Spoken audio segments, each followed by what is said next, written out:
حسبي ربي جل الله ما في قلبي غير الله. Manakala kita sempurnakan ketaatan kita kepada Allah, penghambaan diri kita kepada Allah, maka kembalinya kita kepada Allah dengan kembali yang dihormati oleh Allah Subhanahu wa taala. Mudah semudah-mudahnya.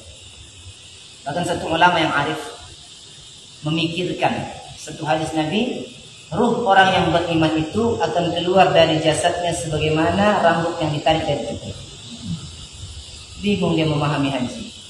Sementara hadis yang lain ada yang ditebaskan satu bilah pedang 1000 kali di tempat yang sama. Ada yang seperti kambing yang dikuliti hidup-hidup. Tapi kok ini sepertinya bertentangan.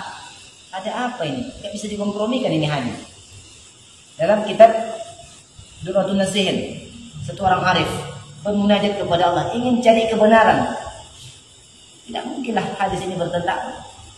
Maka dia bermunajat kepada Allah, salat hajat, ingin mencari ilham daripada Allah SWT supaya Allah SWT memberikan hidayah kepada dia, petunjuk.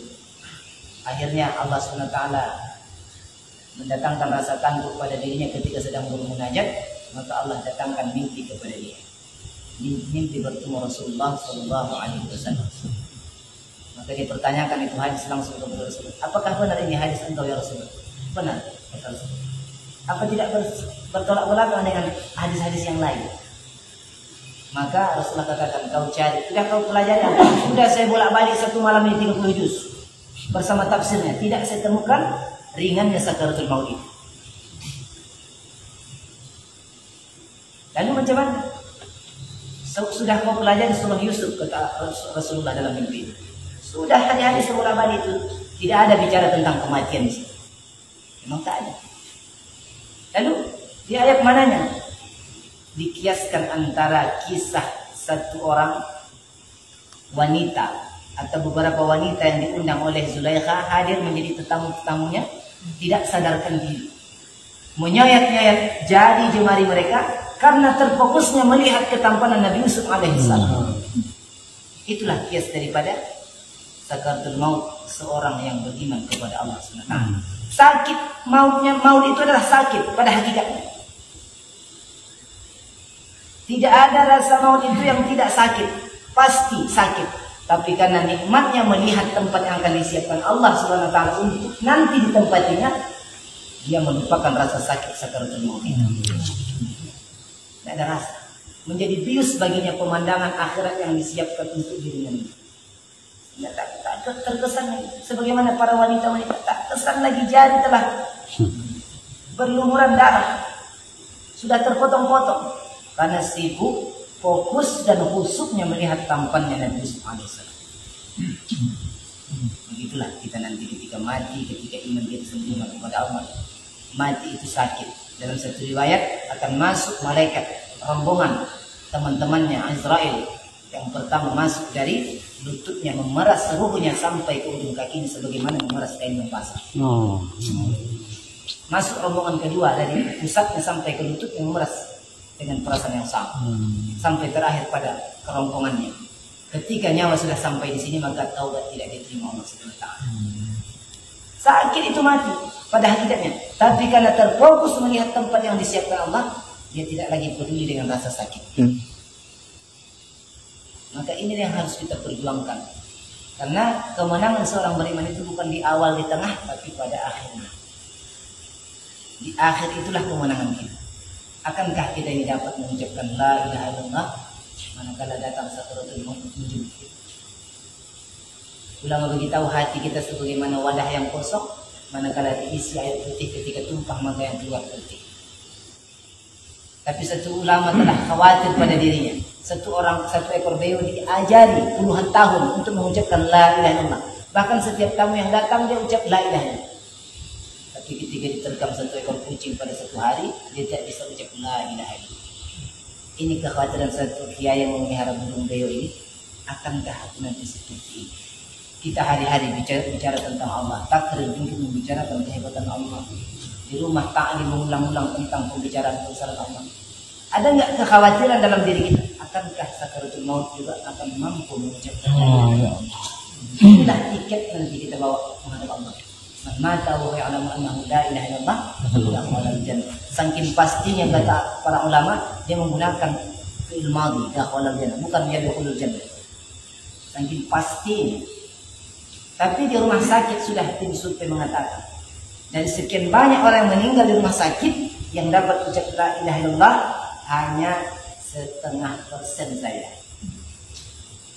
Misalnya ada 100 orang, paling 1 atau 2 orang yang bisa ucap la ilaha illallah.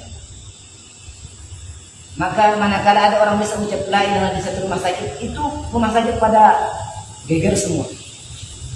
Terbalik ketika di zaman Nabi, ketika satu sahabat nggak bisa ucap la ilaha, itu menjadi masalah. Satu orang sahabat Al-Qamah nggak bisa ucap la ilaha illallah karena satu ketersinggungan terhadap ibunya. Bukan ada niat untuk rencana durhaka pada ibunya, ketersinggungan yang tidak disengaja. Hati-hati kepada yang masih punya orang tua, apalagi yang sudah tua renta. Sangat kerap terjadi bahasa-bahasa yang tidak layak untuk kita keluarkan kepada mereka. Bahkan jihad boleh ditangguhkan ketika orang tua itu ada bersama kita. Uwais Al-Qarni tidak bisa menjadi sahabat Nabi karena tertahan ingin mengkhidmat orang tua. Maka kita mesti kekhawatiran terus tanamkan dalam diri kita, akankah kita nanti selamat di akhir-akhir detik kehidupan kita. Maka sentiasa bermunajat kepada Allah, meminta kepada Allah. Bahkan dalam sujud kita sentiasa minta kepada Allah, jadikan husnul khatimah dalam kehidupan kita. Meminta sentiasa kepada Allah, khawatir. Kan begitu banyak gambaran yang Allah tunjukkan dalam kehidupan, dalam sejarah-sejarah orang yang awal mulanya taat kepada Allah tapi berakhir dengan su'ul khatimah.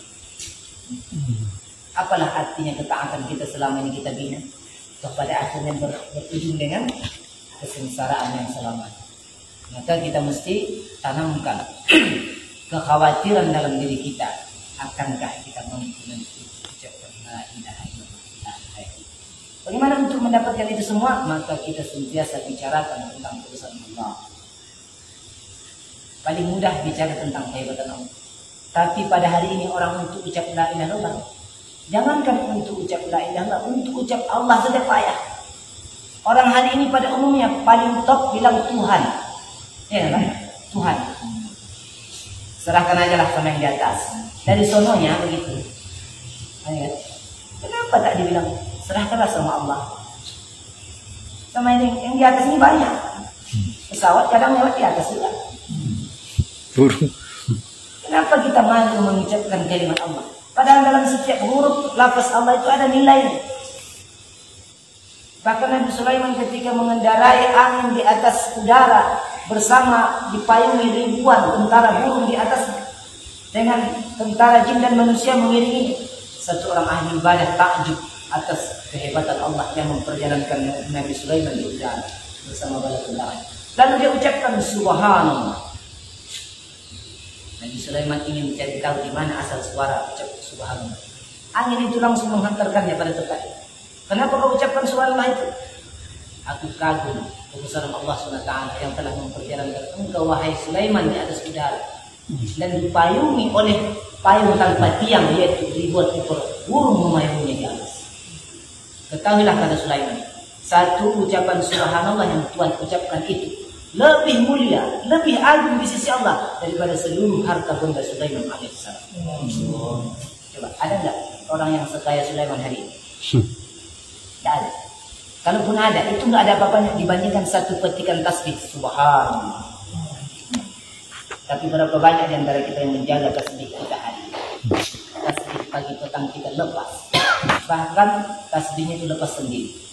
Saking banyaknya pintarnya lepas sendiri. Nilai amal dalam kehidupan manusia itu sangat mempengaruhi akan nasib kita di akhirat. Bahkan satu orang makmur itu akan tersenyum-senyum masuk surga, saking banyaknya zikir kepada Allah SWT. Bahkan ada latihan para ilmu tasawuf melatih nafas, zikir anfas. Setiap hembusan nafasnya diisi zikir oleh Allah. Tapi kekurangan kita hari ini pada zikir. Mungkin pada dakwah kita unggul, pada zikir kita lemah. Sementara zikir ini akan sebagai menjadi tanaman-tanaman bagi tanah-tanah surga yang kosong yang telah dikargazarikan oleh Nabi Ibrahim kepada Rasulullah SAW. Sampaikan salamku kepada umatmu ya Rasulullah. Surga ini begitu luasnya tapi kosong. Maka hendaklah mereka menanaminya. Dengan apa mereka menanaminya ya Ibrahim? Tanamannya adalah tasbihat, takbir, tahmid, tahlil, berzikir kepada Allah. Itu nanti akan menjadi tanaman-tanaman surga. Satu kali tasbih yang kita ucapkan akan menjadi satu pohon yang tertanam di dalam surga, yang naungannya membentang luas. Manakala dipacu pula yang cepat, 500 tahun dia tidak siap mengiringi. Kita hari ini mau tanam sawit saja sibuk ya kan? Tunggu 3 tahun baru berbuah. Ini langsung subhanallah langsung tertanam. Tanamkan oleh Allah SWT. Dan itu akan kekal abadi untuk kita nanti di akhirat selama-lamanya. Bersedia insyaallah. Berbanyak amal ijtimai dijaga, amal infiradi kita disempurnakan. Tapi kadang kita terlalu semangat untuk mengamalkan amalan ijtimai kita, akhirnya tertunda amalan-amalan infiradi kita. Maka Rasulullah SAW disuruh umil laila illa qalila. Itu bangun malam. Untuk apa? Persiapan. Karena besok akan berenang di tengah lautan manusia. Innalaka fil nahari sabhan tawila. Dakwah maksudnya. Tapi persiapan dakwah yang kita buat harus ada ruhani malam buat. Ini kita mau jadi dakwah bersilaturahmi 2,5 jam jiran tetangga kita. Tapi kita tidak bermunajat kepada Allah di malam hari. Tidak persiapan rohani. Maka ucapan kita tidak ada maknanya kepada orang yang mendengar ucapan kita. Ada persiapan. Maka satu orang amir yang bijak, dia mesti bertanya, tadi siapa yang tahajud malam ini? Bukan pamer amal, enggak. Yang ditunjuk mutakalim pada saat itu harus orang yang melakukan tahajud di malam itu. Jangan ditunjuk yang mutakalim yang tidak bertahajud. Seperti robot ngomong-ngomong, seperti kada ruhnya, hanya tenaga baterai saja. Maka Nabi disuruh qumil laila illa qalila warattilil Qur'ana tartila. Baca Quran di dalam salat yang panjang karena kamu akan berenang di lautan manusia. Nabi itu dakwahnya itu gambarannya seperti berenang di lautan. Kalau dia, bagaimana orang berenang? Kalau dia hentikan kayuhan tangan dan kakinya, apa yang terjadi? Tenggelam. Manakala sedetik saja Rasulullah istirahat dalam dakwah, maka dunia, penghuninya, manusianya akan tenggelam dalam kemaksiatan, kemusyrikan kepada Allah. Kalau gambaran dakwah Nabi Nuh seperti siang dan malam, laila wan nahar, siang malam, masih ada istirahatnya. Tapi kalau berenang di lautan yang panjang itu sebagaimana orang berenang, tidak ada istirahat. La rahata ba'dal jam, tidak ada istirahat setelahnya. Tapi untuk melakukan kerja yang besar itu perlu ada persiapan di malam hari. Sebagaimana Abdullah bin Mas'ud, hanya beberapa untayan kalimat, kata-kata yang dikeluarkannya menjadikan satu pemusik bertaubat kepada Allah. Bukan membuih mulutnya macam saya ini bayar begini. Tak ada juga hasil cash kan. Tapi Abdullah bin Mas'ud cuma hanya numpang lewat saja. Siapa yang menyanyi begitu merdu suara sambil bergitar? Tutupkan wajahnya dengan serban. Itu Jadzal, seorang penyanyi, memang dia merdu suaranya. Alangkah bagusnya kalau suara yang bagus itu dipakai untuk baca Quran. Cuma itu aja dakwahnya. Terdengar oleh Jadzal, pemain gitar. Langsung siapa ditanya, siapa yang lewat itu? Itu adalah Abdullah bin Mas'ud, sahabatnya Rasulullah. Lalu diambil gitar dan dipatahkannya langsung ketika itu. Diiringi, dibuntuti dari belakang. Abdullah bin Mas'ud, bolehkah Tuhan bersedia? Saya ini menjadi murid Tuhan. Mengabdikan diri menjadi murid itu. Sehingga ia menjadi ulama pada zaman ini. Cuma kalimat yang sederhana menjadikan satu pemusik bertaubat kepada Allah SWT. Kita bayarnya panjang-panjang karena rohani kita kurang kepada Allah. Satu ulama Hadraji, Maulana Imam Hasan, saya baca biografi beliau, tidak kurang setiap hari 17 juz baca Al-Quran. Zikir tafakurnya tidak kurang 8 jam setiap malam. Maka ketika dia berbicara kalimat-kalimat indah, kalimat-kalimat mutiara yang keluar dari mulut, menyebabkan orang-orang terkesan dengan kata-kata. Maka kita perbaiki, walaupun bagaimana kesemangatan kita untuk menyampaikan agama, dakwah kepada setiap manusia, maka bagaimana kita persiapan amalan-amalan ini kita di sini. Demikian ada pertanyaan. Subhanakallahumma wa bihamdika asyhadu an la ilaha illa anta astaghfiruka